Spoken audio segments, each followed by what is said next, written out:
Hello friends, हम class 12 chemistry chapter 7 the P block elements इसमें हम एनसीईआरटी के इंटरेस्ट क्वेश्चन कर रहे हैं। क्वेश्चन नंबर 7.6 तक हम पिछले वीडियो में कर चुके हैं। आज हम आगे के क्वेश्चन इसमें सोल्व करेंगे।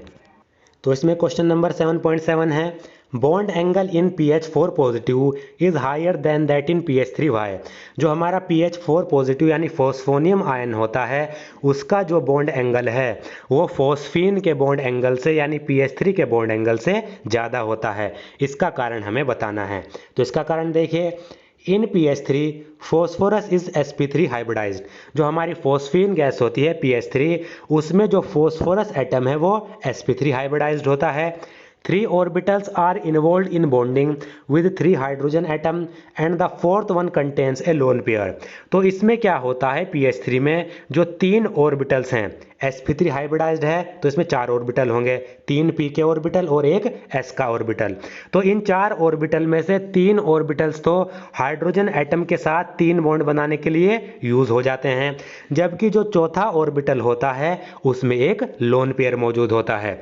तो PH3 की स्ट्रक्चर किस तरीके से होगी, यहाँ पर ये हाइड्रोजन, यहाँ पर ये हाइड्रोजन, यहाँ पर ये हाइड्रोजन और फॉस्फोरस के पास एक लोन पेयर यहाँ पर मौजूद होता है। कुछ इस तरीके से PH3 की यहाँ पर स्ट्रक्चर होगी। As a lone pair bond pair repulsion is stronger than bond pair repulsion, the tetrahedral shape associated with sp3 bonding is changed to pyramidal। तो PH3 में होता क्या है आपको पता है, जो लोन पेयर बॉन्ड पेयर का जो रिपल्शन होगा वो बॉन्ड पेयर रिपल्शन से ज़्यादा होता है। लोन पेयर और बॉन्ड पेयर के बीच में जो रिपल्शन हो रहा है वो बॉन्ड पेयर के रिपल्शन से ज़्यादा होता है। तो इसके कारण क्या होता है, PH3 में जो बॉन्ड एंगल है वो थोड़ा सा कम हो जाता है। यहाँ पर देखिए, ये फॉस्फोरस, ये हाइड्रोजन, यहाँ पर ये हाइड्रोजन, यहाँ पर ये हाइड्रोजन, यहाँ पर ये लोन पेयर। तो PH3 के केस में क्या होता है, ये लोन पेयर और ये बॉन्ड पेयर और यहाँ पर ये बॉन्ड पेयर और बॉन्ड पेयर का ये रिपल्शन। तो PH3 में होगा क्या, जो ये लोन पेयर और बॉन्ड पेयर के बीच में जो यहाँ पर ये रिपल्शन हो रहा है ये ज़्यादा होता है किसके मुकाबले, बॉन्ड पेयर और बॉन्ड पेयर के मुकाबले। अब आपको पता है जब ये वाला जो रिपल्शन ज़्यादा होगा तो ये एक दूसरे को दूर धकेलेंगे, जिसके कारण ये जब एक दूसरे को दूर धकेलेंगे तो ये वाला जो बॉन्ड है ये थोड़ा इधर की तरफ आ जाएगा। तो देखें यहाँ पर पहले मान लीजिए कुछ इस तरीके से था, यहाँ पर ये हाइड्रोजन, यहाँ पर ये हाइड्रोजन, यहाँ पर ये हाइड्रोजन। तो जब ये लोन पेयर और बॉन्ड पेयर के बीच में रिपल्शन ज़्यादा हो रहा है तो ये लोन पेयर इस बॉन्ड पेयर को इधर की तरफ धकेलेगा, तो जिससे क्या होता है ये वाला जो बॉन्ड एंगल है घट जाता है, डिक्रीज हो जाता है। अब ये लोन पेयर इधर की तरफ जब इसको पुश कर रहा है तो यहाँ पर क्या होगा, यहाँ पर ये लोन पेयर था, यहाँ पर ये हाइड्रोजन था, यहाँ पर ये हाइड्रोजन था। तो यहाँ पर जो ये हाइड्रोजन था ये थोड़ा सा इधर की तरफ आ जाता है, इधर साइड की तरफ, जिससे ये वाला जो बॉन्ड एंगल है ये क्या हो जाता है, डिक्रीज हो जाता है, घट जाता है। PH3 combines with a proton to form PH4 positive in which the lone pair is absent। लेकिन PH4 पॉजिटिव यानी फॉस्फोनियम आयन में होता क्या है, जो PH3 है वो एक प्रोटॉन के साथ एक H पॉजिटिव आयन के साथ कंबाइन करके PH4 पॉजिटिव बना लेता है और यहाँ पर लोन पेयर PH4 पॉजिटिव में नहीं होता। Due to the absence of lone pair in PH4 positive there is no lone pair bond pair repulsion। और आपको पता है जब PH4 पॉजिटिव में कोई भी लोन पेयर है ही नहीं तो यहाँ पर लोन पेयर बॉन्ड पेयर के बीच में रिपल्शन नहीं होगा। तो यहाँ पर जो PH4 पॉजिटिव में जो बॉन्ड एंगल होता है वो PH3 के मुकाबले ज़्यादा होता है। ये आपको याद रखना है। इनकी स्ट्रक्चर मैं यहाँ पर आपको दिखा देता हूँ। अब देखें यहाँ पर PH4 पॉजिटिव का केस, PH4 पॉजिटिव में क्या था, यहाँ पर ये फॉस्फोरस, ये हाइड्रोजन, ये हाइड्रोजन और ये हाइड्रोजन। अब इसने क्या किया, इस वाले फॉस्फोरस ने एक प्रोटॉन के साथ क्या किया, प्रोटॉन को अपने लोन पेयर दे दिए और प्रोटॉन के साथ यहाँ पर वो जुड़ गया, तो एक हाइड्रोजन यहाँ पर इससे जुड़ जाता है। ये होगा हमारा यहाँ पर PH4 पॉजिटिव। अब आपको पता है PH4 पॉजिटिव में लोन पेयर तो है नहीं, जब इसमें लोन पेयर नहीं है तो यहाँ पर लोन पेयर बॉन्ड पेयर का रिपल्शन नहीं होगा। तो जब यहाँ पर रिपल्शन नहीं होगा तो ये वाला जो बॉन्ड एंगल है ये डिक्रीज नहीं होगा, क्योंकि PH3 में क्या हो रहा था, PH3 में जो ये लोन पेयर था ये इस वाले बॉन्ड पेयर को रिपल कर रहा था, जिससे जो ये वाला बॉन्ड एंगल है ये डिक्रीज हो रहा था। यानी जो ये बॉन्ड एंगल है ये थोड़ा इधर की तरफ आ रहा था, ये वाला बॉन्ड एंगल थोड़ा इधर की तरफ आ रहा था। अब जब ये इधर की तरफ आएगा तो ये बॉन्ड एंगल तो घटेंगे ही, लेकिन PH4 पॉजिटिव के केस में ऐसा नहीं है। लोन पेयर के एब्सेंट होने के कारण यहाँ पर कोई भी रिपल्शन नहीं होता, यहाँ पर रिपल्शन होता है सिर्फ बॉन्ड पेयर रिपल्शन। और आपको पता है जो लोन पेयर बॉन्ड पेयर का जो रिपल्शन होता है वो बॉन्ड पेयर रिपल्शन से ज़्यादा होता है। तो हमें क्या समझ आया? हमें समझ आया PH3 में जो ये वाला जो रिपल्शन होगा वो इस वाले रिपल्शन से ज़्यादा होगा। जब ये वाला जब रिपल्शन ज़्यादा है तो ये बॉन्ड एंगल ज़्यादा डिक्रीज होगा, ये रिपल्शन जब कम है तो ये वाला एंगल कम डिक्रीज होगा, लेस डिक्रीज होगा। क्योंकि आपको पता है लोन पेयर बॉन्ड पेयर में ज़्यादा रिपल्शन, बॉन्ड पेयर में कम रिपल्शन। तो यहाँ पर कम रिपल्शन, यहाँ पर ज़्यादा रिपल्शन, यहाँ पर ज़्यादा रिपल्शन तो ये बॉन्ड एंगल ज़्यादा डिक्रीज होगा, यहाँ पर कम रिपल्शन तो ये बॉन्ड एंगल कम डिक्रीज होगा। तो इसी के कारण यहाँ पर क्या होता है, PH3 का बॉन्ड एंगल लेस होता है और PH4 पॉजिटिव का बॉन्ड एंगल हाइयर होता है। यही इसका आंसर था। क्वेश्चन नंबर 7.8 है, What happens when white phosphorus is heated with concentrated NaOH solution in an inert atmosphere of carbon dioxide? क्या होगा जब हम व्हाइट फॉस्फोरस को कंसनट्रेटेड NaOH सॉल्यूशन के साथ हीट करेंगे और जो हमें इस रिएक्शन के दौरान एटमॉस्फेयर रखना है वो हमें कार्बन डाइऑक्साइड का इनर्ट एटमॉस्फेयर रखना है। तो इसका आंसर देखिए, आंसर यहाँ पर दिया गया है, white phosphorus dissolved in boiling NaOH solution in a CO2 atmosphere to give phosphine PH3। जो व्हाइट फॉस्फोरस होता है वो बॉइलिंग NaOH सॉल्यूशन के साथ रिएक्ट करके का CO2 एटमॉस्फेयर में, यानी ऐसा एटमॉस्फेयर जहाँ पर CO2 हो, यानी इस रिएक्शन को हम CO2 की प्रेजेंस में ये रिएक्शन हम कर रहे हैं। तो व्हाइट फॉस्फोरस क्या करेगा, बॉइलिंग NaOH सॉल्यूशन के साथ रिएक्ट करके फॉस्फीन गैस प्रोड्यूस करेगा, PH3 गैस प्रोड्यूस करेगा। तो व्हाइट फॉस्फोरस यानी P4 NaOH के साथ वाटर की प्रेजेंस में, सॉल्यूशन है तो वाटर तो होगा ही, तो NaOH के साथ ये रिएक्ट करके क्या बनाता है, फॉस्फीन बनाता है, PH3 बनाता है। साथ ही साथ यहाँ पर NaH2PO2 बनता है, सोडियम हाइपोफॉस्फाइट भी बनता है। तो मेन प्रोडक्ट इसका क्या है, PH3। ये आपको यहाँ पर याद रखना है, इंपॉर्टेंट रिएक्शन है। क्वेश्चन नंबर 7.9 है, what happens when PCl5 is heated? क्या होगा जब फॉस्फोरस पेंटाक्लोराइड यानी PCl5 को हीट किया जाता है? तो बहुत ही इजी, PCl5 को जब हम हीट करते हैं तो PCl5 डिकम्पोज हो जाता है और PCl3 प्रोड्यूस करता है। तो सिंपल है, PCl5 को हीट करेंगे, ये डिकम्पोज हो जाएगा, डिकम्पोज होने के बाद इसमें से PCl3 निकलेगा। 5 क्लोरीन थे तो 2 क्लोरीन यहाँ से बाहर निकल जाएंगे Cl2 के फॉर्म में। इसका आंसर भी दिया गया है, all the bond that are present in PCl5 are not similar. PCl5 में जितने भी बॉन्ड होते हैं वो पांचों के पांचों बॉन्ड सिमिलर नहीं होते। इसमें से 3 तो इक्वेटोरियल बॉन्ड होते हैं और 2 एक्सियल बॉन्ड होते हैं। और जो ये 3 इक्वेटोरियल बॉन्ड होते हैं ये स्ट्रॉन्गर होते हैं एक्सियल बॉन्ड के मुकाबले। इसलिए जो PCl5 होता है जब हम उसको स्ट्रांगली हीट करते हैं तो जो ये एक्सियल बॉन्ड के जो क्लोरीन होंगे वो टूट जाएंगे और यहाँ से Cl2 बाहर निकल जाएगा और हमें PCl5 से क्या मिल जाएगा, PCl3 मिल जाएगा। तो देखिए यहाँ पर PCl5 में बॉन्ड किस तरीके से होते हैं, ये P, यहाँ पर ये एक एक्सियल बॉन्ड, यहाँ पर ये नीचे एक एक्सियल बॉन्ड, यहाँ पर एक इक्वेटोरियल बॉन्ड इधर, एक इक्वेटोरियल बॉन्ड इधर और एक इक्वेटोरियल बॉन्ड इधर। तो होता क्या है, जो ये 3 इक्वेटोरियल बॉन्ड होते हैं, ये तो गलत बना दिया, ये वाला और ये वाला, ये जो 3 इक्वेटोरियल बॉन्ड होते हैं ये स्ट्रॉन्गर होते हैं किसके मुकाबले, इन एक्सियल बॉन्ड के मुकाबले। तो जब हम इसको स्ट्रांगली हीट करते हैं तो ये एक्सियल बॉन्ड ये यहाँ से टूट जाते हैं। एक्सियल बॉन्ड जब यहाँ से टूटेंगे तो इसमें क्या होता है, ये जो हमारे यहाँ पर एक्सियल बॉन्ड होंगे ये यहाँ से टूट जाएंगे और यहाँ से ये 2 क्लोरीन Cl2 के रूप में बाहर निकल जाएंगे और हमें क्या मिलेगा, PCl3 हमारा बच जाएगा यहाँ पर। तो PCl5 को स्ट्रांगली हीट किया, PCl3 मिला, फॉस्फोरस ट्राइक्लोराइड और क्लोरीन गैस इससे बाहर निकल गई। क्वेश्चन नंबर यहाँ पर 7.10 है, वो right a balanced chemical equation for the hydrolytic reaction of PCl5 in heavy water. जब हम PCl5 को हैवी वाटर किसे कहते हैं, D2O। हैवी वाटर में क्या होता है, जो हाइड्रोजन का ड्यूटेरियम आइसोटोप होता है, हाइड्रोजन का जो ड्यूटेरियम आइसोटोप होता है, जब जिसको हम D से रिप्रेजेंट करते हैं, तो उस हैवी वाटर में वो होगा। यानी नॉर्मल क्या है वाटर का फॉर्मूला H2O, लेकिन हैवी वाटर में हाइड्रोजन का ड्यूटेरियम आइसोटोप होता है, तो इसका फॉर्मूला होगा D2O। D2O का मतलब हैवी वाटर। तो जब हम PCl5 को हैवी वाटर के साथ रिएक्ट करेंगे तो उसके लिए जो रिएक्शन होगी वो हमें लिखनी है यहाँ पर। तो देखिए PCl5 को हमने D2O हैवी वाटर के साथ रिएक्ट किया। जब हम PCl5 को हैवी वाटर के साथ D2O के साथ रिएक्ट कराएंगे तो यहाँ पर हमें मिलेगा POCl3 और यहाँ से 2DCl बाहर निकल जाएगा। ये गलत लिखा हुआ है, ये होगा 2DCl। इस तरीके से यहाँ पर ये बाहर निकल जाएगा। ये रिएक्शन इसी तरीके से जैसे कि PCl5 को H2O के साथ रिएक्ट कराया तो यहाँ पर निकल गया POCl3 प्लस 2HCl, तो यहाँ पर क्या होगा 2HCl की जगह 2DCl। बिल्कुल इसी तरीके से यहाँ पर ये रिएक्शन दी गई है। और अब जो ही हमारा POCl3 बना, ये फिर से 3D2O के साथ रिएक्ट करेगा और क्या बना लेगा D3PO4।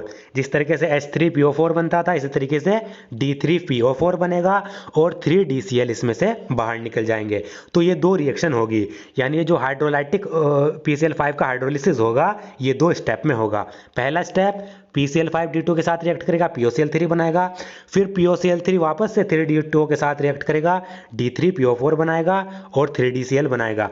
अब हम क्या करें, अब अगर हम इन दोनों रिएक्शन को प्लस कर दें, दोनों रिएक्शन को ऐड कर दें, तो जो ओवरऑल नेट रिएक्शन होगी वो किस तरीके से होगी, तो इन दोनों को हम क्या कर रहे हैं, प्लस कर रहे हैं। तो आप देखें यहाँ पर प्लस करने के बाद क्या होगा, ये POCl3 राइट साइड पर, ये लेफ्ट साइड पर कट गए, बचा क्या, लेफ्ट साइड पर ये वाले बचे, तो PCl5 1 D2O और 3 D2O 4 D2O 4 हो गए। इसी तरीके से राइट हैंड साइड पर D3PO4 बचा, 2DCl प्लस 3DCl कितने हो गए 5DCl। तो ओवरऑल रिएक्शन हमारे पास ये होगी, PCl5 4D2O के साथ रिएक्ट करेगा, क्या बनाएगा D3PO4 बनाएगा और 5DCl बनाएगा। तो ओवरऑल नेट रिएक्शन ये है। नेट रिएक्शन आपको यहाँ पर याद रखनी है, इंपॉर्टेंट है। और यहाँ पर ये DCl था, ये गलत लिखा हुआ है, ये आपको याद रखना है। Question number 7.11 what is the basicity of H3PO4। H3PO4 की बेसिसिटी क्या है। तो सबसे पहले बेसिसिटी निकालने का तरीका क्या है। बेसिसिटी निकालने के लिए हम क्या देखेंगे, फॉस्फोरस से जितने OH बॉन्ड डायरेक्टली अटैच होंगे, फॉस्फोरस से जितने OH ग्रुप डायरेक्टली अटैच होंगे उतनी ही क्या होगी H3PO4 की बेसिसिटी होगी। तो बेसिसिटी निकालने के लिए एक सिंपल फॉर्मूला है, सिंपल ट्रिक है कि बेसिसिटी कब निकालते हैं, फॉस्फोरस H3PO4 में फॉस्फोरस से जितने OH ग्रुप डायरेक्टली अटैच होंगे वो बेसिसिटी कोस करेंगे, उतनी उसकी बेसिसिटी होगी। तो आपको सिंपल याद रखना है, किसी भी कंपाउंड में जो हमारा सेंट्रल एटम होता है, मेन एटम होता है, उससे कितने OH ग्रुप जुड़े हुए होते हैं वो उसकी बेसिसिटी को कोस करता है। तो यहाँ पर देखिए H3PO4 की अगर हम स्ट्रक्चर देखें, H3PO4 की स्ट्रक्चर किस तरीके से होती है, H3PO4 में 3 OH ग्रुप फॉस्फोरस से जुड़े हुए होते हैं इस तरीके से, और फॉस्फोरस से एक डबल बॉन्डेड ऑक्सीजन एटम जुड़ा हुआ होता है। तो आप देखिए H3PO4 में फॉस्फोरस से तीन OH ग्रुप डायरेक्टली अटैच हैं। ये 3 OH ग्रुप H3PO4 में फॉस्फोरस से डायरेक्टली अटैच हैं। तो यहाँ पर H3PO4 में बेसिसिटी कितनी हुई, 3 हुई, तो इसकी basicity 3। Since there are 3 OH group present in H3PO4 में 3 OH ग्रुप फॉस्फोरस से डायरेक्टली अटैच हैं, तो इट्स बेसिसिटी इज 3। इसका मतलब इसकी बेसिसिटी कितनी हो गई, 3 हो गई। तो इसलिए जो हमारा H3PO4 होता है वो हमारा ट्राई बेसिक एसिड होता है, ये आपको याद रखना है। H3PO4 हमारा ट्राई बेसिक होगा। 7.12 क्वेश्चन है, What happens when H3PO3 is heated। क्या होगा जब हम H3PO3 यानी ऑर्थोफॉस्फोरस एसिड को हीट करेंगे, ये हमें बताना है। तो इसका आंसर देखिए, H3PO3 on heating undergoes disproportionation reaction to form PH3 and H3PO4। H3PO3 को हीट करने पर डिस्प्रोपोर्शनेशन रिएक्शन ये शो करता है और जो इसमें प्रोडक्ट बनते हैं वो हमारे H3PO4 और PH3 यानी ऑर्थोफॉस्फोरिक एसिड और फॉस्फीन गैस इसमें हमारे प्रोडक्ट बनते हैं। इसमें टर्म आया डिस्प्रोपोर्शनेशन रिएक्शन।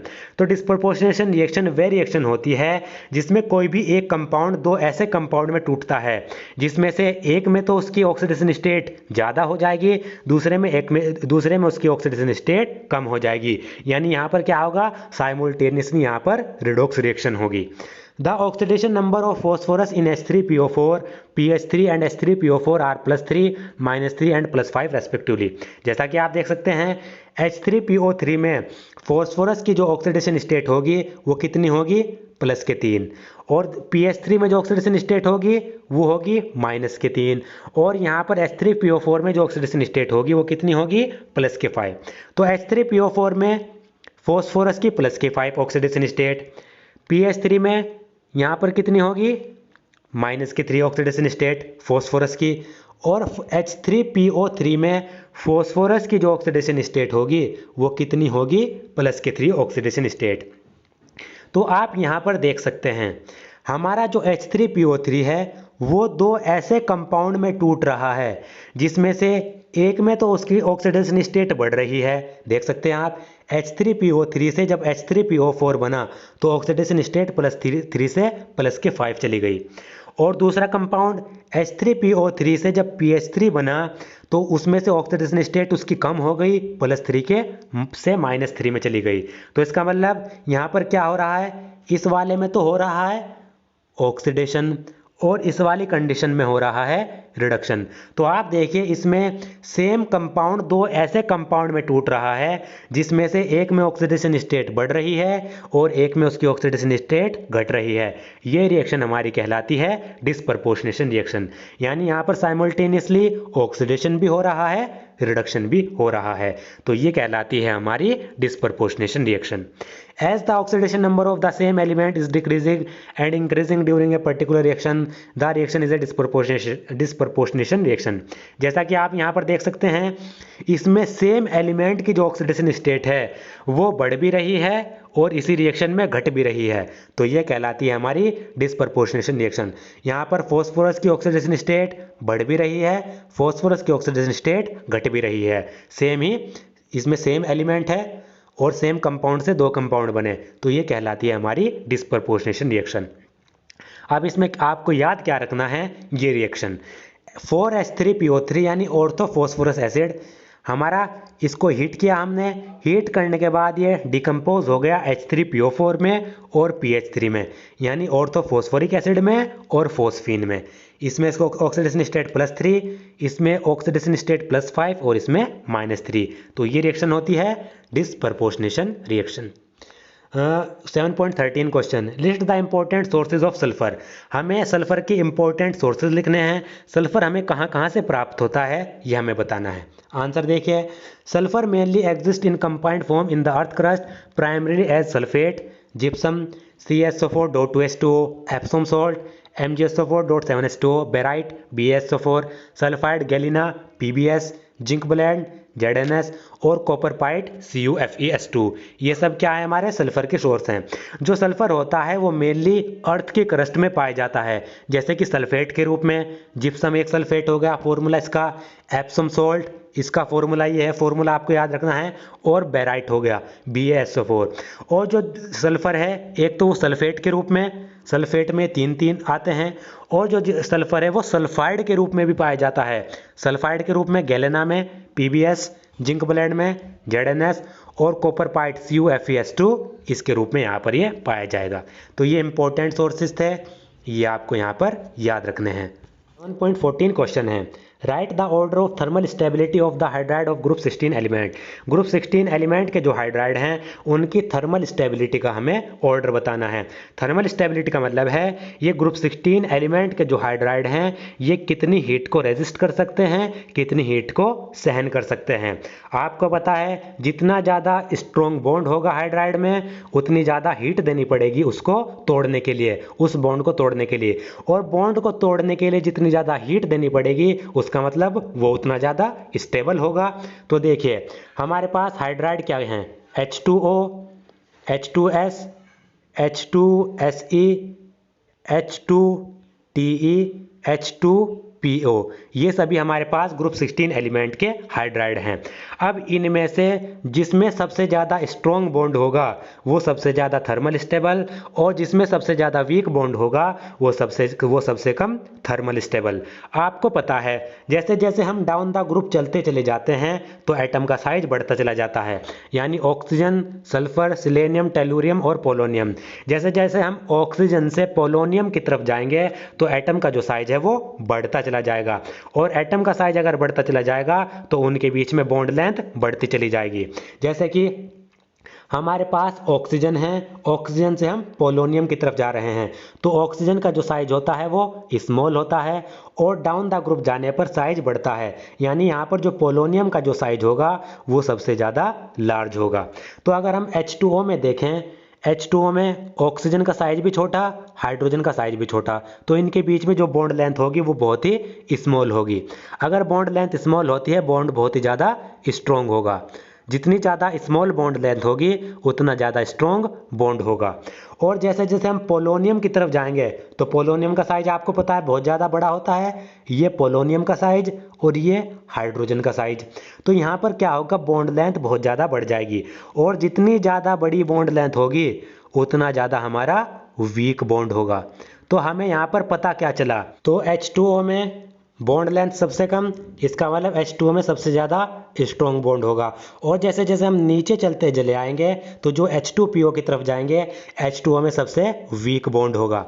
और आपको पता है स्ट्रॉन्ग बॉन्ड को तोड़ना भारी होता है, डिफ़िकल्ट होता है। जितना ज़्यादा स्ट्रॉन्ग बॉन्ड उतना ज़्यादा वो थर्मल स्टेबल, और जितना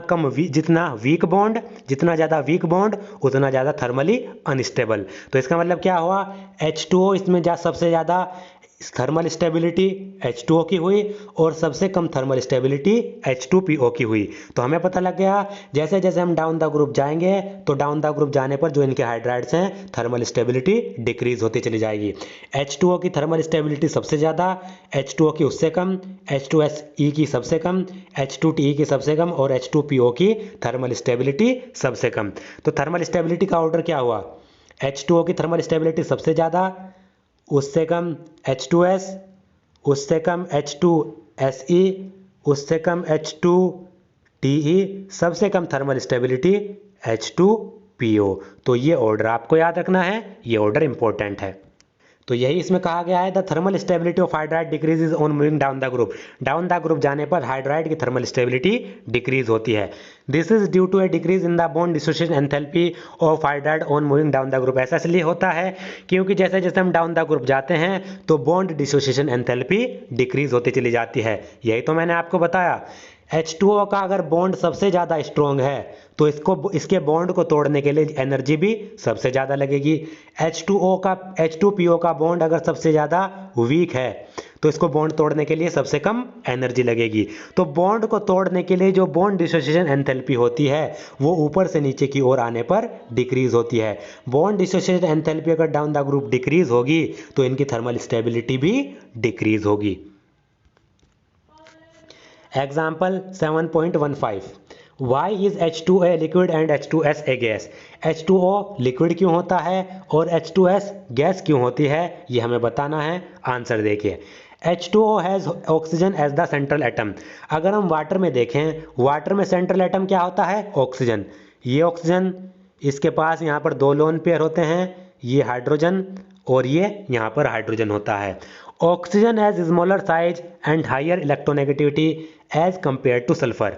अगर हम दोनों की कंपैरिजन करें, मैं अगर यहाँ पर दोनों स्ट्रक्चर बनाऊँ, ये ऑक्सीजन, ये हाइड्रोजन, ये हाइड्रोजन, यहाँ पर ये इसके पास 2 लोन पेयर होंगे।